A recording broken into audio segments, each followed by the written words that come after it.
Hello students, आइए देखते हैं एक नया चैप्टर अध्याय 18 शरीर द्रव तथा परिसंचरण के बारे में। इस चैप्टर में आपको 6 हेडिंग पढ़ना है। सबसे पहली हेडिंग जो है आपकी रुधिर है। रुधिर के बारे में आप पढ़ेंगे। फिर आप लसिका के बारे में, जिसे ऊतक द्रव्य कहते हैं, इसके बारे में पढ़ेंगे। परिसंचरण पथ, द्विपरिसंचरण, हृदय क्रिया का नियंत्रण और लास्ट में आप परिसंचरण से संबंधित रोगों के बारे में अध्ययन करेंगे। ठीक है, तो अध्याय 18 में आपको 6 हेडिंग पढ़ना है। तो आइए पहले अध्याय 18 के इंट्रोडक्शन, परिचय के बारे में देखते हैं, समझते हैं। अब तक आप यह सीख चुके हैं कि जीवित कोशिकाओं को ऑक्सीजन, पोषण, अन्य आवश्यक पदार्थ उपलब्ध होने चाहिए। ठीक है, तो पोषण और पाचन, श्वसन, ये 2 चैप्टर कंप्लीट हो चुके हैं। इस आधार पर अब तक आप जान चुके हैं, सीख चुके हैं कि जीवित कोशिकाओं को ऑक्सीजन जो है, पोषण, अन्य आवश्यक पदार्थ उपलब्ध होने चाहिए। अगर कोशिकाएं जीवित हैं तो उनके लिए ऑक्सीजन चाहिए, पोषण चाहिए और अन्य आवश्यक पदार्थ होने चाहिए। ऊतकों के सुचारू कार्य हेतु, ऊतक जो हैं सही तरीके से कार्य करते रहें।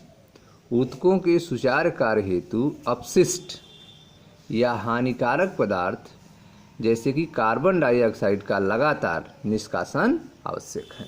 ठीक है, ऊतक सुचारू रूप से, कंटिन्यूअस रूप से कार्य करते रहें, इसके लिए उनके पास उत्पन्न जो हानिकारक अपशिष्ट पदार्थ हैं जैसे कि कार्बन डाइऑक्साइड, वह लगातार जो है वहाँ से निष्कासन होते रहना चाहिए।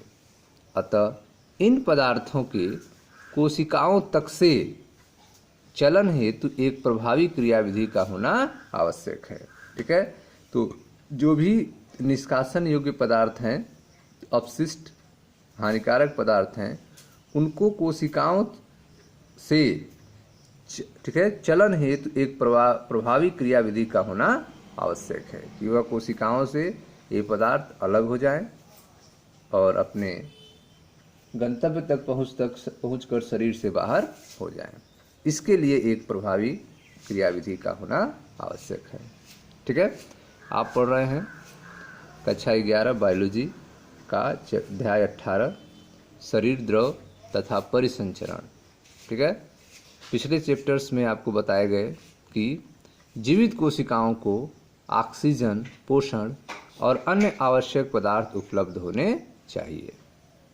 ऊतकों के सुचारू कार्य हेतु, ऊतकों के सुचारू रूप से कार्य करने हेतु अपशिष्ट या हानिकारक पदार्थ जैसे कि कार्बन डाइऑक्साइड का लगातार निष्कासन आवश्यक है।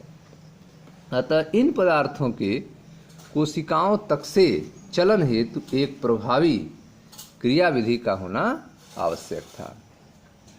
विभिन्न प्राणियों में इसके लिए, इस हेतु अभिगमन के विभिन्न तरीके विकसित हुए हैं। ठीक है, तो अलग अलग प्राणियों में अभिगमन के लिए, मूवमेंट के लिए अलग अलग तरीके जो हैं विकसित हुए हैं।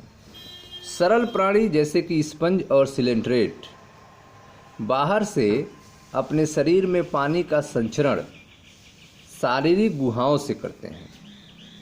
ठीक है, जो सरल प्राणी हैं जैसे कि स्पंज और सिलेंट्रेट, यह बाहर से अपने शरीर में पानी का संचरण शारीरिक गुहाओं में करते हैं, जिससे कोशिकाओं के द्वारा इन पदार्थों का आदान प्रदान सरलता से हो सके। ठीक है, तो स्पंज और सिलेंट्रेट में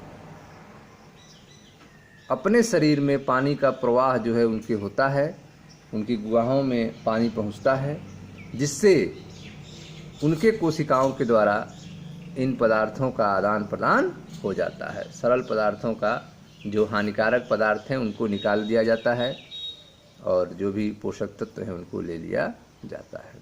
तो यह जो है सरल प्राणी में होता है।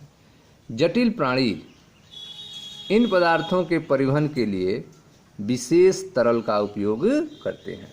ठीक है, जो भी जटिल प्राणी हैं उनमें पदार्थों के परिवहन के लिए विशेष तरल की आवश्यकता होती है।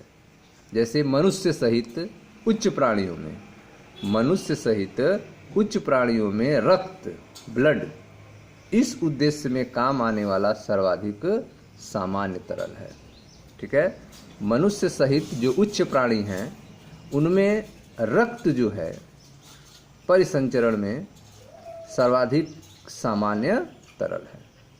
एक अन्य शरीर द्रव लसिका भी कुछ विशिष्ट तत्वों के परिवहन में सहायता करता है।